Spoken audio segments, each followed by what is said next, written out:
या पिढीपासून घेतला जाईलच. तुम्हा शास्त्रांची केवढी दुर्दशा होणार, कारण तुम्ही ज्ञानाची किल्ली घेऊन गेला. तुम्ही स्वतः आत गेला नाही व जे आत जाते होते त्यास तुम्ही प्रतिबंध केला. तो तेथून बाहेर आल्यावर शास्त्री व फरीसी त्याच्या अंगावर दिशाने येऊन त्याने पुष्कळांच्या गोष्टीविषयी बोलावे म्हणून त्याला डिवचू लागले आणि त्याच्या तोंडून काही निघाला त्याला बोलण्यास धरावे म्हणून ते टपून टाकले. Yes, thank you, brother.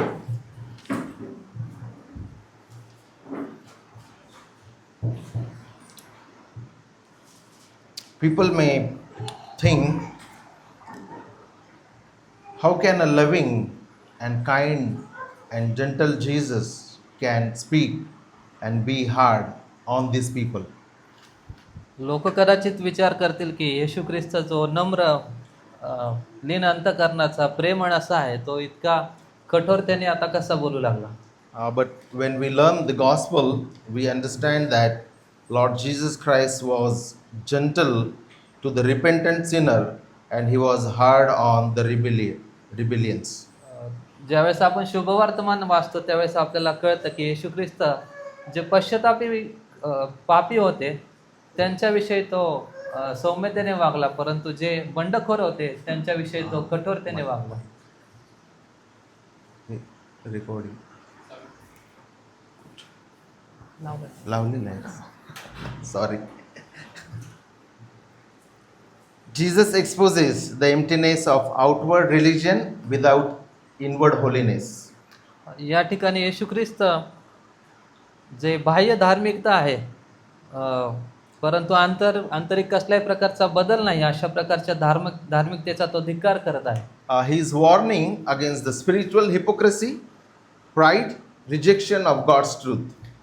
आणि तो इशारा देत आहे जी खोटी धार्मिकता आहे, जो गर्व आहे, ढोंग आहे आणि देवाचं सत्य नाकारणं आहे, या गोष्टीचा तो धिक्कार करत आहे.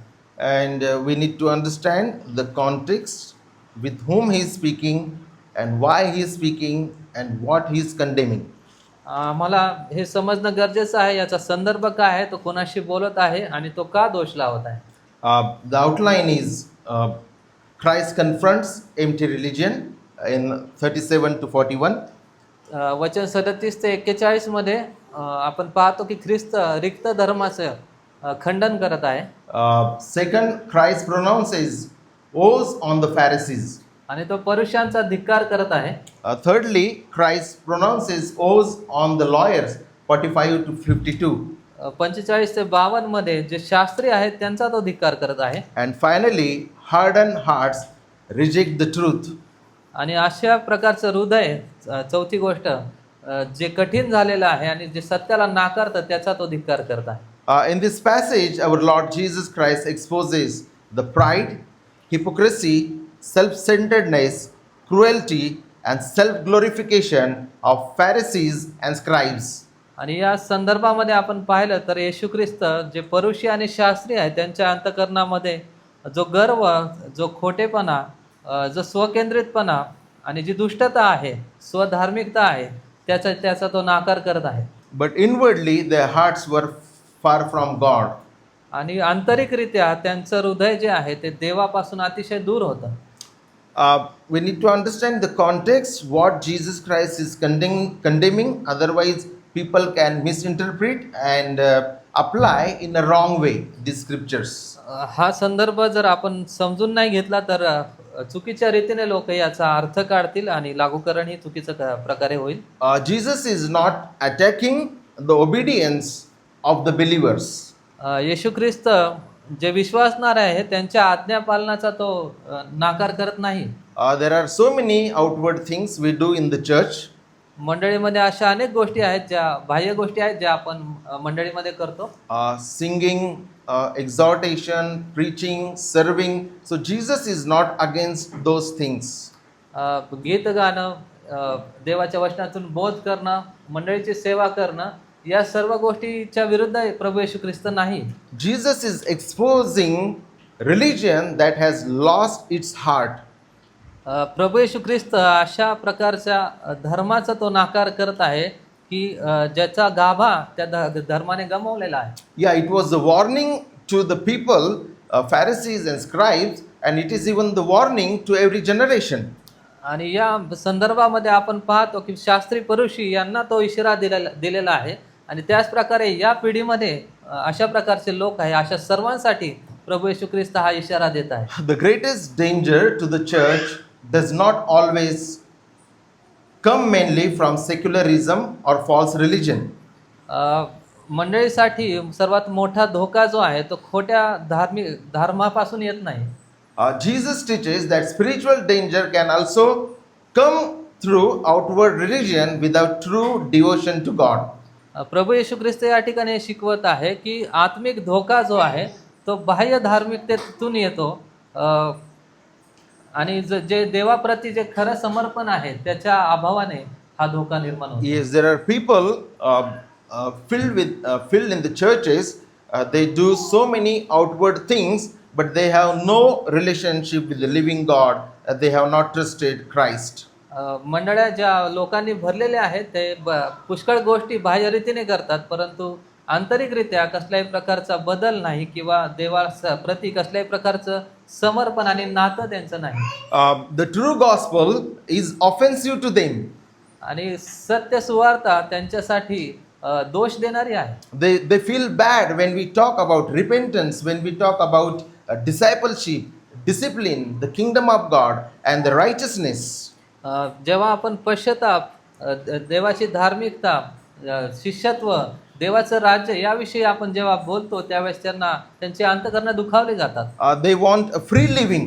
They want to live their Christian life without accountability. त्यांना मोकळीकतेने जगायचं आहे, त्यांना कसल्याही प्रकारचा हिशोब न देता आपलं ख्रिस्ती जीवन जगायला आवडतं. A person can become deeply focused on external practices while neglecting humility, love for God, justice, mercy and truth. एखादा व्यक्ती अनेक वेळा बाह्य गोष्टींवरती लक्ष केंद्रित करून जी नम्रता आहे, जी प्रीती आहे, जो न्याय, देवाची दया आहे, जे सत्य आहे त्याच्यावरती तो त्याच्याकडे दुर्लक्ष करून देखील तो जीवन जगू शकतो. So Jesus is not attacking on the true Christianity and the genuine obedience. तर या ठिकाणी येशू ख्रिस्त खरी धार्मिकता, खरं ख्रिस्ती जीवन याचा नाकार तो करत नाही. True Christianity is the work of God in the heart through the Holy Spirit. खरं ख्रिस्ती जीवन जे आहे ते देवाचं कार्य आपल्या हृदयामध्ये, आपल्या अंतःकरणामध्ये पवित्र आत्म्याद्वारे जेव्हा होतं तेव्हा खरं ख्रिस्ती जीवन जगलं जातं. A backward context of this passage, before this passage Jesus cast out a demon. या संदर्भाच्या अगोदरचा संदर्भ आपण जर अभ्यासला तर आपण पाहतो की येशू ख्रिस्ताने भूतांना घालवलं. Some accused him of working by Satan. अनेकांनी त्याच्यावर आरोप लावले की हे कार्य तो सैतानाच्या साह्याने, सामर्थ्याने तो करत आहे. Others demanded more miraculous signs.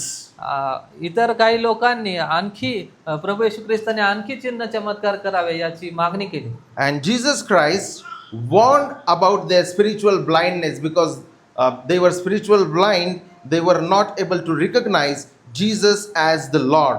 आणि येशू ख्रिस्ताने त्यांच्या आत्मिक आंधळेपणासाठी त्यांना दोष दिला, त्यांना इशारा दिला. Jesus taught that true blessing comes through hearing and obeying God's word. आणि येशू ख्रिस्ताने शिकवलं की खरा आशीर्वाद जो आहे देवाचं वचन ऐकण्याद्वारे आणि त्याचं पालन करण्याद्वारे येतं. Now Jesus enters the house of Pharisee according to verse 37. आणि वचन 37 प्रमाणे आपण पाहतो की आता येशू ख्रिस्त त्या परुषाच्या घरामध्ये प्रवेश करत आहे. While Jesus was speaking, a Pharisee asked him to dine with him. तो बोलत आहे इतक्यात एका परुषाने त्याला आपल्याकडे भोजनात येण्याची विनंती केली. So he went in and reclined at the table. आणि तो आत जाऊन भोजनासाठी बसला. A dinner table becomes a place of confrontation. आणि जो भोजनाचा मेज होता तो त्या ठिकाणी परुषांसोबत, शास्त्र्यांसोबत सामना करण्याचं ठिकाण झालं. Jesus as the Lord and Messiah, he's entering somebody's house, home. He went in, reclined at the table. He's having his meal, and then at the same time he's confronting the host of the family. येशू ख्रिस्त देवाचा मसीहा या नात्याने तो ज्या कुटुंबामध्ये त्याला बोलवण्यात आलं त्या ठिकाणी तो बसला आणि भोजनाच्या समयी तो शास्त्री आणि फरीसी त्याला बोलवलेल्या लोकांनाच तो त्यांच्याशी तो सत्याशी सामना करत आहे. According to Darrell Bock, the tension in this chapter keeps increasing because the religious leaders are refusing the revelation of God is giving through Christ. Darrell Bock यांच्या म्हणण्याप्रमाणे या या उतार्यामध्ये जो तणाव आहे तो वाढत चाललेला आहे, कारण जे धार्मिक पुढारी आहेत ते देवाचं सत्य नाकारत आहे आणि येशू ख्रिस्ताद्वारे जे प्रगटीकरण आहे ते लोक नाकारत आहेत. So Christ confronts empty religion, 37 to 41. 37 ते 41 मध्ये आपण पाहतो की येशू ख्रिस्त रिक्त धर्माचं खंडन करत आहे. Jesus accepted the invitation according to verse 37. वचन 37 प्रमाणे आपण पाहतो की येशू ख्रिस्ताने त्या पुरुषाचं आमंत्रण स्वीकारलं. This shows his willingness to enter difficult situation and speak truth graciously. आणि याच्यातून आपल्याला कळतं की येशू ख्रिस्ताचा मनाची तयारी होती की कठीण परिस्थितीतही तो सत्य बोलण्यासाठी तयार होता. He was not running away from Pharisees and scribes. He knew that the difficult situation he would face, but still he entered the Pharisees' house. आणि येशू ख्रिस्त शास्त्री आणि पुरुषांकडून तो लपून पळत नव्हता, कारण त्याला ठाऊक होतं की कठीण परिस्थिती येऊ शकते ज्यावेळेस आपण सत्य बोलू तेव्हा. So this is the Christ of the Bible entering in Pharisees' house, sitting for the meal and confronting that man who is the host of the house or host of the meal. हा तो पवित्र शास्त्राचा ख्रिस्त आहे जो आमंत्रण स्वीकारतो, परंतु आणि त्याला ठाऊक असताना देखील तो सत्य बोलण्यासाठी शास्त्री आणि पुरुष यांच्या समोर तो जाऊन बसला. Matthew Henry says that Jesus did not avoid speaking truth privately and publicly. Matthew Henry म्हणतात की येशू ख्रिस्ताने जे सत्य आहे ते एकांतामध्ये आणि लोकांच्या समोर देखील बोलण्याचं नाकारलं नाही. Believers should build relationship wisely and use opportunity to point people towards God. आणि विश्वासणाऱ्यांना देखील अशा प्रकारच्या संधीचा उपयोग करावा आणि लोकांना सत्याकडे देवाकडे वळवण्याचा प्रयत्न करावा. When we read gospel, we quite often come across this group called Pharisee. आणि जेव्हा आपण शास्त्र वाचतो त्यावेळेस अशा प्रकारचे जे लोक आहेत शास्त्री फरीसी जे आहेत त्यांच्याविषयी आपण वाचतो. From where they came and who were they? ते कुठून आले आणि ते कोण होते? Between the Old Testament and New Testament, these four groups sprung up. आणि हे त्यावेळेस जे 4 मुख्य गट होते ते जुना करार आणि नवा करार यांच्या मधला जो काळ होता त्याच्यामध्ये हे गट तयार झाले. Pharisees, defender of the law and oral traditions. फरीसी जे होते ते शास्त्राचं खंडन करणारे होते, समर्थन करणारे होते. Sadducees, the priestly group who denied the resurrection and miracles. सदुकी जे होते ते याजक होते, याजकांच्या कुटुंबातून होते आणि ते जे पुनरुत्थान आहे त्याला ते नाकारायचे. And then Essenes were there. The third Jewish cult was there, that is called Essenes, separated communities seeking purity. आणि तिसरा जो गट होता तो एसेन्स यांचा होता. ते जे पवित्रता आहे त्याच्या मागे लागणारे असे लोक होते. And then the fourth group was zealots. आणि चौथा ग्रुप जो होता, चौथा गट जो होता तो झिलोट्स अशा प्रकारचा ग्रुप होता. So political revolutionaries. आणि ते जे राजकीय क्रांती घडवण्यासाठी ते कार्य करत होते. So these 4 Jewish groups or Jewish cults were there: Pharisees, Sadducees, Essenes and Zealots. आणि हे 4 यहुदी लोकांचे गट आपल्याला पाहायला मिळतात: फरीसी, सदुकी, एसेन्स आणि झिलोट्स. Pharisees were respected religious leaders. आणि फरीसी जे होते ते त्यांना आदर दिला जायचा, कारण ते धार्मिक असे पुढारी होते. They were morally disciplined. ते नैतिकतेने ते शिस्तबद्ध असे होते. Serious about religion. धर्माविषयी ते अत्यंत सिरियस होते, गंभीर होते. Conservative in doctrine. जे नियमशास्त्र आहे, जे देवाचं शास्त्र आहे त्याच्याविषयी अतिशय ते Yes. पुराणमतवादी होते. Yes, and zealous for outward holiness. आणि बाह्य शुद्धतेसाठी पवित्रतेसाठी ते खूपच आवेशी होते. These are not bad qualities in themselves. आणि त्यांच्यामध्ये ह्या काही वाईट असे गुण नव्हते. Jesus exposes a deeper problem. तरी पण येशू ख्रिस्त आणखी खोल अशी समस्यामध्ये तो हात घालत आहे. Their hearts were not right with God. कारण त्यांचं हृदय देवाशी जुळणारं नव्हतं, देवास बरोबर योग्य नव्हतं. And Jesus came and Jesus was showing that only external morality alone cannot save. आणि येशू ख्रिस्त येतो आणि येशू ख्रिस्त त्यांना हे दाखवत आहे की केवळ बाह्य जी धार्मिकता आहे, बाह्य नैतिकता आहे, ती पुरेशी नाही. There are people in this world, they appear very good from outside. या जगामध्ये असे लोक आहेत जे बाह्य रीतीने खूप चांगले दिसतात. They don't have bad habits त्यांना कसल्याही प्रकारचं व्यसन नाही, and their life is good. त्यांचं जीवन चांगलं आहे. Yet, according to the Bible, they will go to hell. तरी पण शास्त्राप्रमाणे ते नरकात जातील.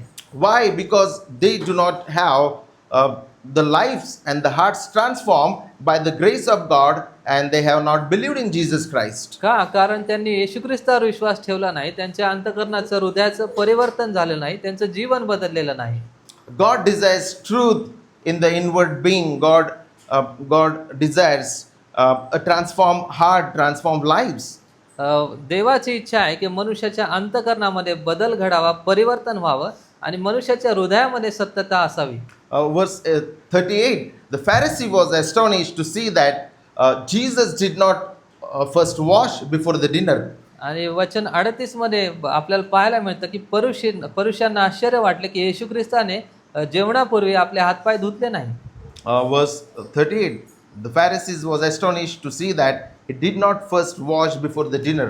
आणि वचन 38 आपण वाचू, त्याने भोजनापूर्वी हातपाय धुतले नाहीत असे पाहून परुषाला आश्चर्य वाटले. This was ceremonial washing, not mainly hygiene. आणि ते काय स्वच्छतेसाठी ते हातपाय धुणे नव्हतं, परंतु ते त्यांच्या धार्मिकतेचा एक तो भाग होता. Pharisees had developed tradition beyond the scripture.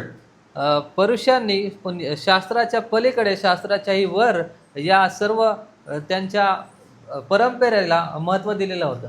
Again, Darrell Bock explains that this washing came from oral traditions intended to preserve ceremonial purity. आणि डॅरेल बॉक असं सांगतात की ही देखील प्रथा जी होती हातपाय धुण्याची, ती लोकांनी एकमेकांमध्ये प्रचलित केली होती की ज्याच्याद्वारे त्यांना वाटायचं की आपण शुद्धतेमध्ये वाढत आहोत. So Pharisees took objection on Jesus. तर परुषांनी येशू ख्रिस्तावरती या ठिकाणी आक्षेप घेतलेला आपण पाहतो. Jesus and his disciples did not wash the hands before the dinner. प्रभू येशू ख्रिस्त आणि त्याच्या शिष्यांनी जेवणाच्या अगोदर हातपाय धुतले नाही. So this is not about the hygiene, but this is about a ceremonial washing or ceremonial purity.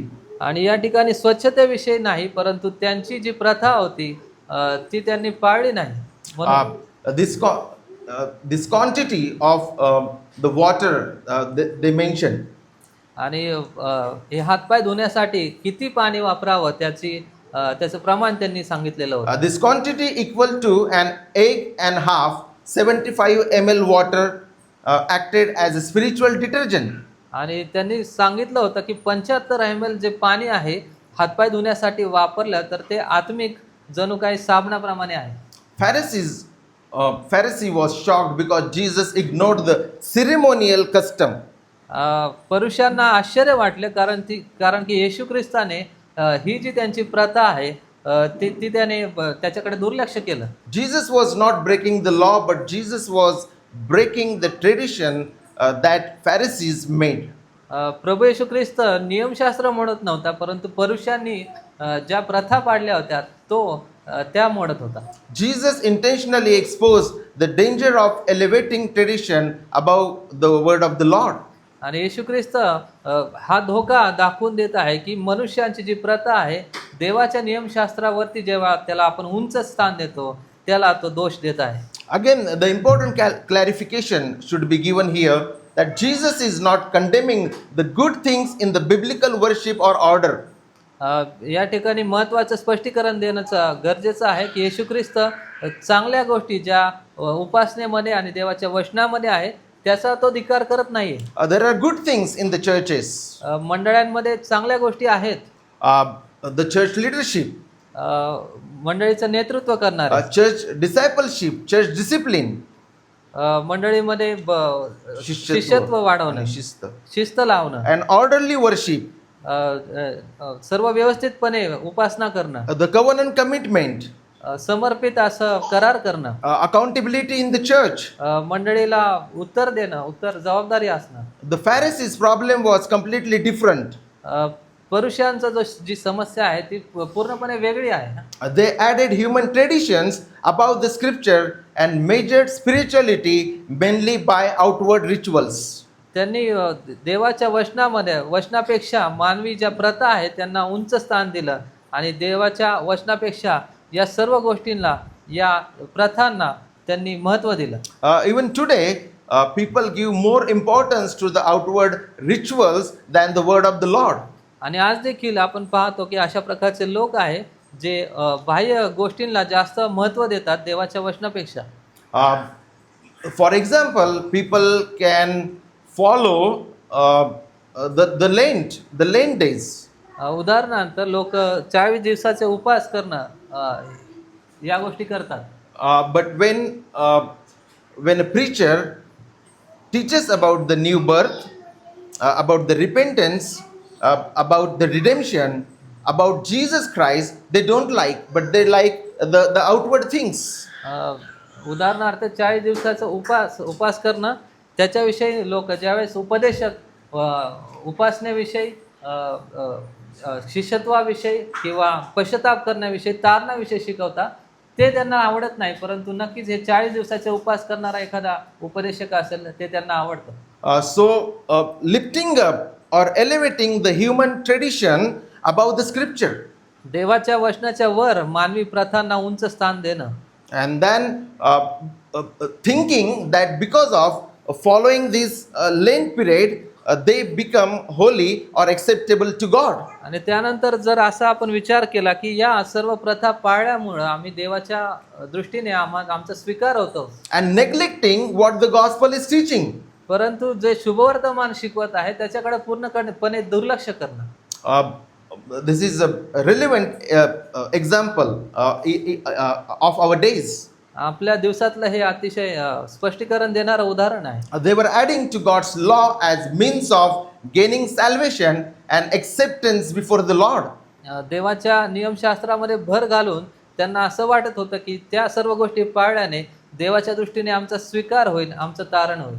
If anyone teaches that if you do particular thing which the Bible is not commanding, and if they teach that if you do particular thing God will accept you, you will become more holy, or you will get salvation, that is wrong according to the Bible. जर कोणी असं शिकवत असेल की तुम्ही एखादी विशिष्ट गोष्ट केल्याने तुम्ही पवित्र होता, देवाच्या दृष्टीने तुम्ही स्वीकारला जाता, तर ही नक्कीच शास्त्राप्रमाणे ही चुकीची गोष्ट आहे. And the legalism is in this way. आणि कट्टरपंथीपणा जो आहे तो याच प्रकारे आहे. If you wear only white dress, God will accept you. You will be holier than your brothers and sisters. जर तुम्ही पांढरे कपडे घातला तर देव तुम्हाला स्वीकारेल आणि तुम्ही इतर बंधू भगिनीपेक्षा तुम्ही श्रेष्ठ व्हाल. If the women they don't use lipstick or jewelry, God will accept them. जर or they are holier than the other women. स्त्रियांनी जर लिपस्टिक लावली नाही किंवा दागिने घातले नाही तर कदाचित इतर सगळ्यांपेक्षा त्या पवित्र होतील आणि देव त्यांना स्वीकारेल, अशा प्रकारे शिकवलं जातं. You should not wear jeans or you should not watch a cricket. जीन्सचे कपडे घालू नका, क्रिकेट पाहू नका, अशा प्रकारे हे शिकवलं जातं. This is legalism. आणि याला कट्टरपंथीपणा म्हणतात. But the good things which are given in the Bible, if we teach those things, those are not, that is not legalism.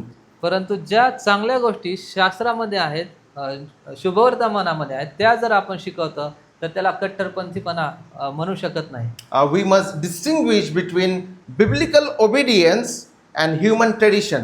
आम्ही या दोन गोष्टीमध्ये फरक करणं गरजेचं आहे. पवित्र शास्त्राप्रमाणे आज्ञापालन आणि मानवी प्रथा ज्या आहेत त्या दोन गोष्टींमध्ये. And the Lord said to him, "Now you Pharisees," there was one Pharisee, but now he's talking to all their group. Now you Pharisees, cleanse the outside of the cup and of the dish, but inside you are full of greed and wickedness. आता वचन 39 मध्ये तो एक परुषीय होता ज्याने प्रभू येशू ख्रिस्ताला आमंत्रण दिले होते. परंतु आता प्रभू येशू ख्रिस्त इतर सर्व परुषांशी बोलत आहे आणि तो म्हणतो की परंतु प्रभूने त्याला म्हटले, तुम्ही परुषी ताटवाटी बाहेरून स्वच्छ करता, पण तुमचा अंतर्भाग जुलूम व दुष्टपणा यांनी भरला आहे. Jesus is focusing the heart issues now. या ठिकाणी येशू ख्रिस्त आता त्यांच्या अंतःकरणाची समस्या जी आहे त्याच्यावरती तो लक्ष केंद्रित करत आहे. Outwardly, the Pharisees looked righteous.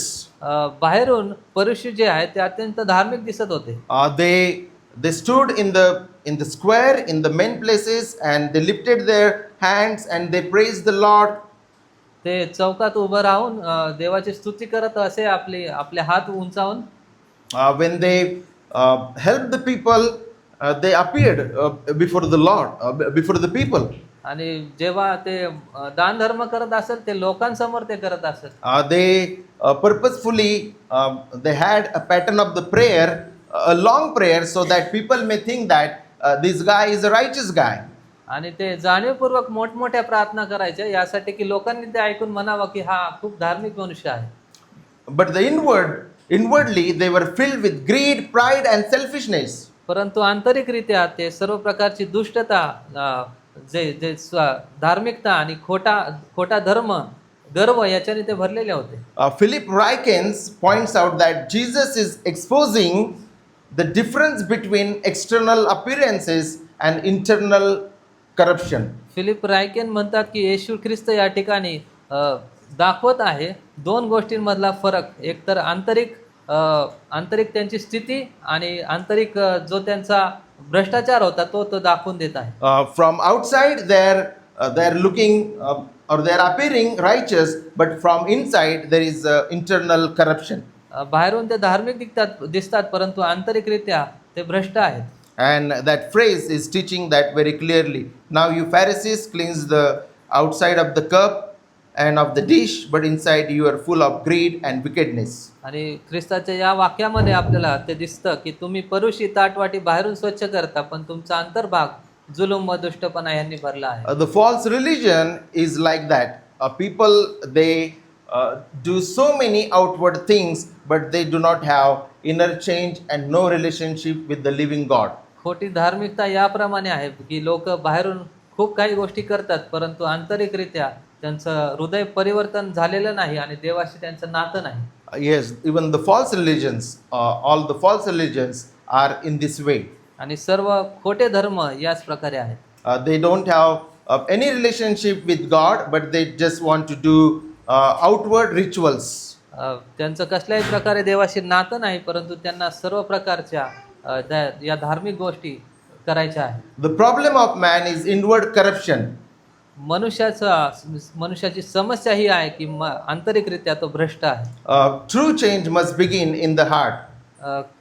खरं परिवर्तन अंतःकरणामध्ये सुरुवात होणं गरजेचं आहे. And only God by His grace through Jesus Christ and by the Holy Spirit brings this transformation in the life of the people. केवळ देवच प्रभू येशू ख्रिस्ताद्वारे आणि त्याच्या आत्म्याद्वारे लोकांच्या अंतःकरणामध्ये हे परिवर्तन घडवून आणतो. The world was praising Pharisees as righteous people, but Jesus came and showed them you are greedy and wicked.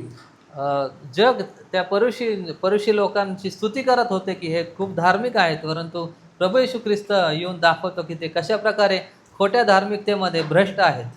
God sees motives, desires, hidden sins and attitudes.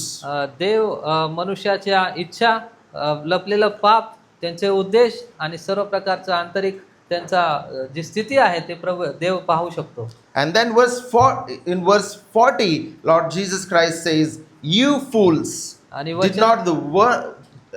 did not he who made the outside make the inside also. वचन 40 अहो निर्बुद्ध माणसांनो, ज्याने बहिर्भाग केला त्यानेच अंतर्भागही केला नाही काय. What does the word fool means? आणि तो निर्बुद्ध हा शब्द याचा अर्थ काय? The word fool does not mean that somebody is doing some things badly or in a foolish way. जो मूर्ख हा शब्द या ठिकाणी वापरला आहे याचा अर्थ हे नाही की एखादा व्यक्ती चुकीच्या रीतीने काही गोष्टी करत आहे. According to the Old Testament, a fool is one who rejects God's wisdom and follows his own sinful ways. जुन्या कराराप्रमाणे निर्बुद्ध किंवा मूर्ख मनुष्य तो आहे जो देवाचं ज्ञान नाकारतो आणि त्याच्या धार्मिकतेने त्याच्या स्वतःच्या इच्छेने तो काही गोष्टी करतो. So the definition of the fool or foolish man in our culture is completely different than the Bible. तर आता आम्ही जे मूर्ख किंवा निर्बुद्ध म्हणतो त्याचा अर्थ आणि पवित्र शास्त्रामध्ये जो निर्बुद्ध शब्द वापरला आहे याचा अर्थ पूर्णपणे वेगळा आहे. They rejected the wisdom of the Lord. त्यांनी देवाचं ज्ञान त्यांनी नाकारलं And they follow their sinful ways. त्यांनी आपल्याच पापी स्वभावातून आपले मार्ग निवडले. And God, Lord Jesus Christ showed them that God made both body and soul. आणि येशू ख्रिस्त त्यांना हे दाखवत आहे की देवानेच अंतर्भाग आणि बाह्य स्वरूप हे दोन्ही देवानेच निर्माण केलेलं आहे. Therefore he cares about inward life as well as the outward obedience. म्हणून तो जे आत्मिक जीवन आहे त्याच प्रकारे बाह्य आज्ञापालन आहे या दोन्हीची तो इच्छा धरतो. Most of the people or the religions or the false teachers, they try to they go from external to inward. अनेकदा जे खोटे शिक्षक आहेत ते बाहेरून अंतर्यामाकडे ते जातात. They want people to change first and then the transformation of the heart. But Jesus is showing that the transformation of heart, salvation and new birth is essential, and then the obedience should follow. जे खोटे शिक्षक आहे अशा प्रकारे शिकवतात की बाह्य बदल अगोदर करणं गरजेचं आहे, नंतर आंतरिक बदल. परंतु येशू ख्रिस्त हे दाखवत आहे की अगोदर हृदयाचं परिवर्तन, नवा जन्म आणि त्यानंतर आज्ञापालन. God is not impressed merely by religious appearance. He desires hearts that fear him sincerely. आणि देवाला केवळ बाह्य स्वरूप अपेक्षित नाही, परंतु अशा प्रकारचं हृदय पाहिजे की जे देवाला पूर्णपणे समर्पितपणे त्याची आज्ञापालन करतं. Verse 41, but give an alms those things that are within, and behold, everything is clean for you. वचन 41, तर जे आत आहे त्याचा दान धर्म करा, म्हणजे पहा सर्व तुम्हास शुद्ध आहे. This is a hard verse, but give an alms those things that are within, and behold, everything is clean for you. हे कठीण वचन वाटतं की तुम्ही जे आतमध्ये आहे त्याचा दान धर्म करा. But what does this mean? याचा अर्थ काय? Jesus calls for genuine repentance. येशू ख्रिस्त खऱ्या पश्चातापासाठी तो आज्ञा देत आहे. True generosity and obedience must flow from change and repentant heart. खरी धार्मिकता आणि आज्ञापालन जे आहे ते बदललेल्या हृदयाने आणि पश्चातापी हृदयातून बाहेर वाहणं गरजेचं आहे. The application for the Christians is Christian obedience and outward life should flow from love for God. आमच्यासाठी हे लागूकरण आहे की जे ख्रिस्ती आज्ञापालन आहे ते देवाच्या प्रीतीतून वाहणं गरजेचं आहे. It should flow from gratitude, sincerity and faith in Lord Jesus Christ. आज्ञापालन जे आहे ते विश्वासातून ते प्रामाणिकपणे आणि देवाप्रती कृतज्ञ अंतःकरणातून वाहणं गरजेचं आहे. And secondly, Christ pronounces oaths on the Pharisees. आणि दुसरी गोष्ट वचन 42 ते 44 मध्ये येशू ख्रिस्त जे परुषी आहेत त्यांना तो धिक्कारतो. वचन 42 ते 44 मध्ये, But woe to you Pharisees, for you tithe mint and rue and every herb, and neglect justice and the love of God. वचन 42 मध्ये तो म्हणतो की परंतु तुम्हा परुषांची केवढी दुर्दशा होणार, कारण तुम्ही पुदिना, सताप व प्रत्येक भाजी यांचा दशांश देता, पण न्याय व देवाची प्रीती यांकडे दुर्लक्ष करता. In this passage there are 6 woes, 3 given to the Pharisees, declared against Pharisees, and 3 against the lawyers. आणि याच्यामध्ये आपण पाहतो की 6 वेळा धिक्कारणं आलेलं आहे किंवा दुर्दशा होणार अशा प्रकारे म्हटलेलं आहे.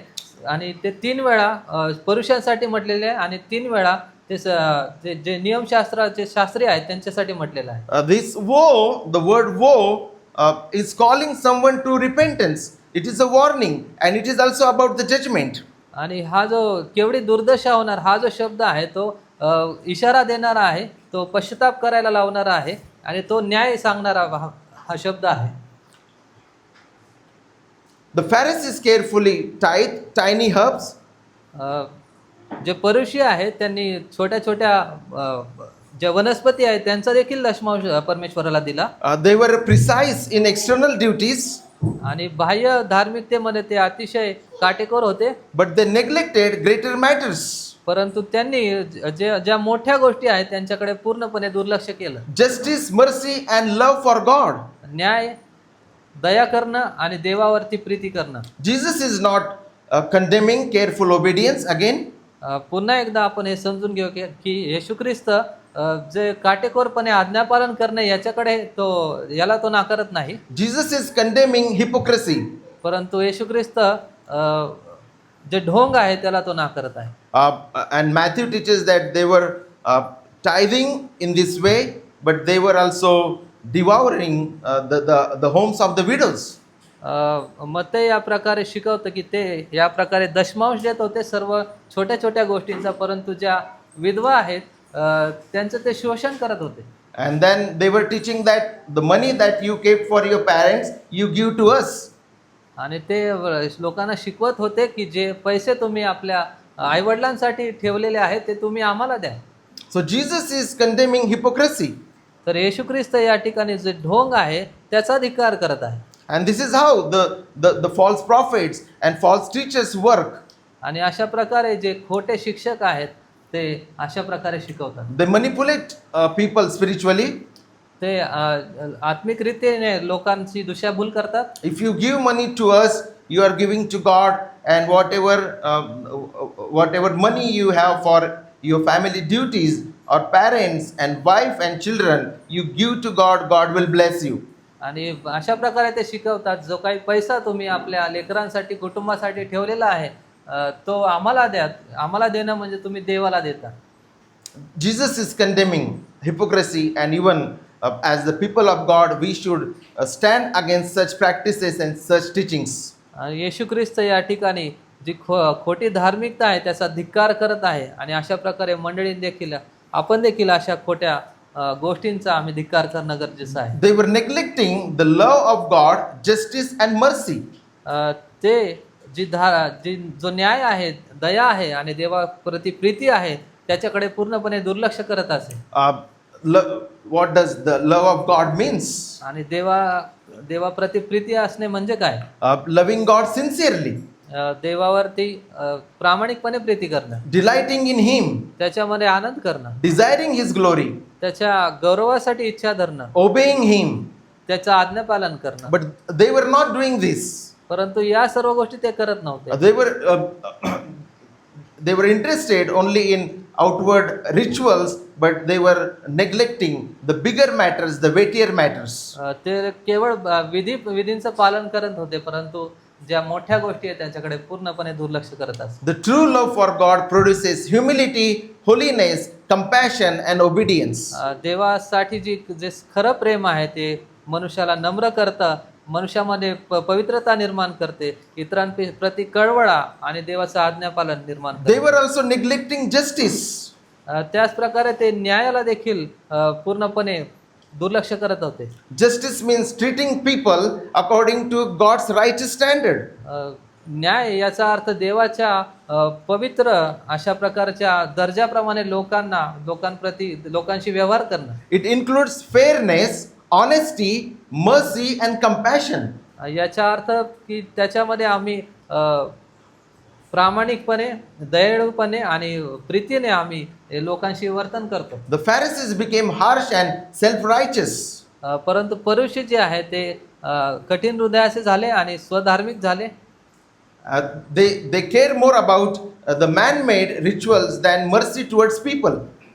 त्यांनी जे मनुष्याने तयार केलेले विधी होते त्याच्यावरती जास्त लक्ष केंद्रित केले, परंतु जे गरजू लोक होते त्यांच्याकडे पूर्णपणे दुर्लक्ष केलं. And then in verse 43, the second second condemnation or rebuke from God.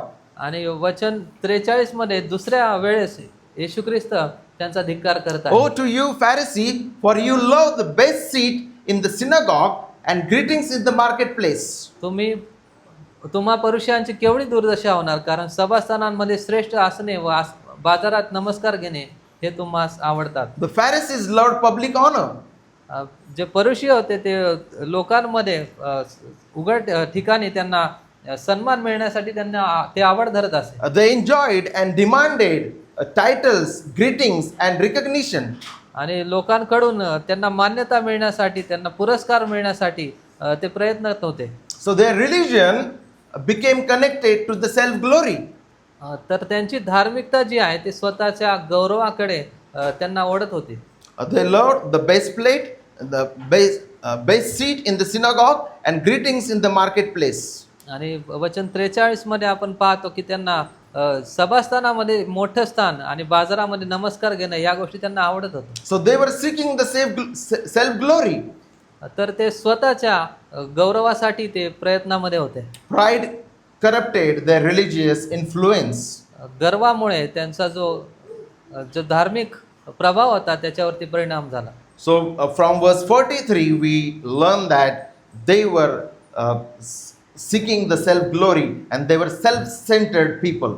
तर वचन 43 मधून आपण पाहतो की ते स्वतःच्या गौरवासाठी आणि स्वकेंद्रित असं जीवन जगण्याचा जगत असे.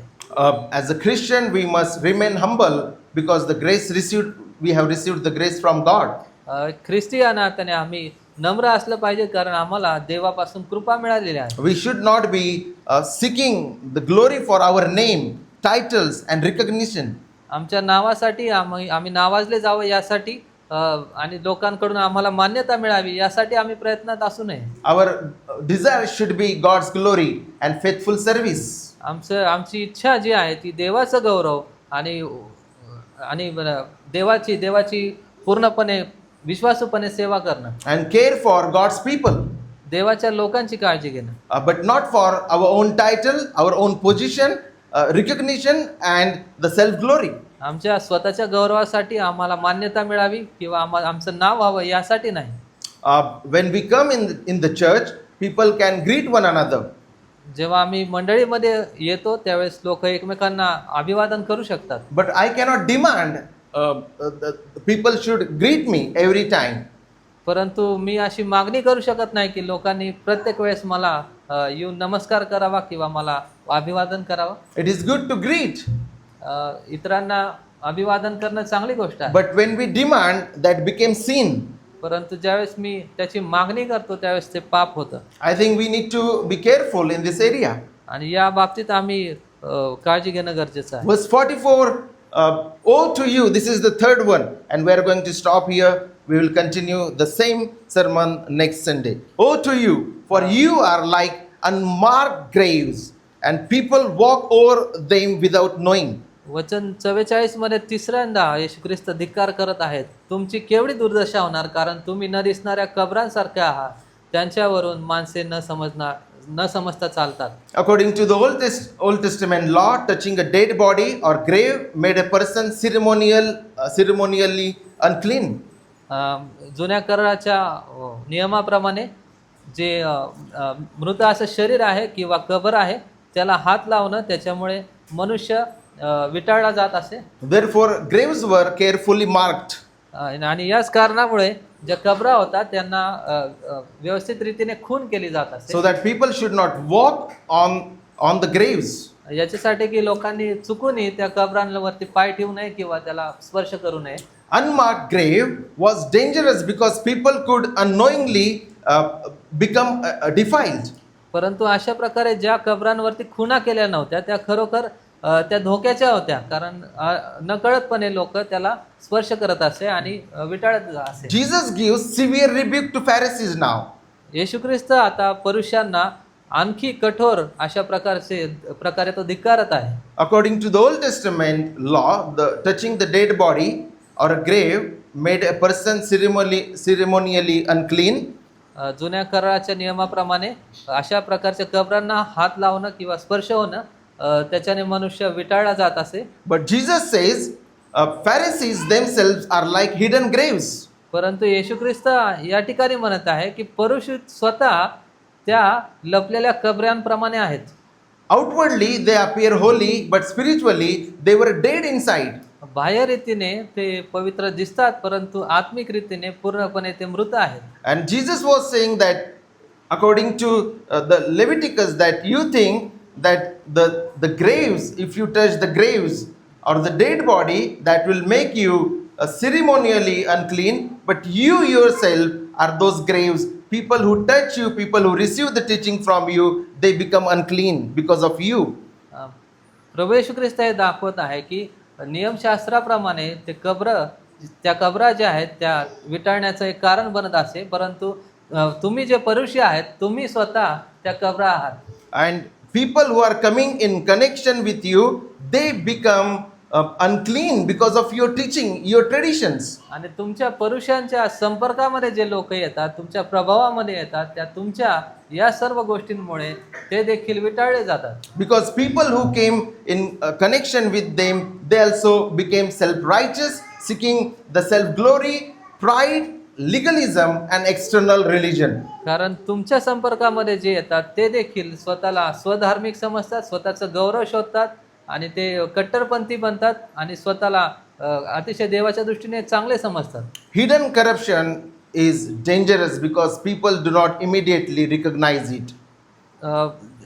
जे लपलेलं करप्शन आहे, जे भ्रष्टाचार आहे, तो अतिशय भयानक आहे. ते लोकांना तो विटाळतो. Outward very nice, good, humble, but inside there is rebellion and wickedness. बाह्य रीतीने खूप छान आणि सुंदर, परंतु आंतरिक रीतीने सर्व प्रकारचा भ्रष्टाचार आणि गर्व आहे. False teaching, church, false teaching is spiritually dangerous.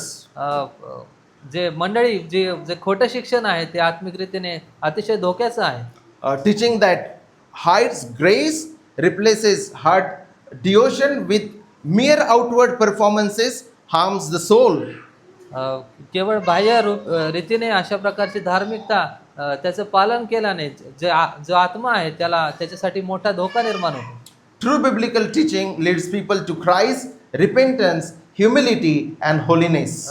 पवित्र शास्त्राचं खरं सत्य जे आहे, शिक्षण जे आहे ते ख्रिस्ताकडे आपल्याला नेतं, ते पश्चाताप घडवतं, ते आम्हाला नम्र करतं आणि पवित्रतेच्या मागं लागण्यासाठी आमचं सहाय्य करतं. We need to examine our own lives. आणि म्हणून आम्हाला आपल्या जीवनाचं परीक्षण करणं गरजेचं आहे. Are we just there to follow the outward rituals? काय आम्ही केवळ बाह्य धार्मिकता पाळण्यासाठी आम्ही तिथे आहोत का? Has God made me new from inside? We need to us.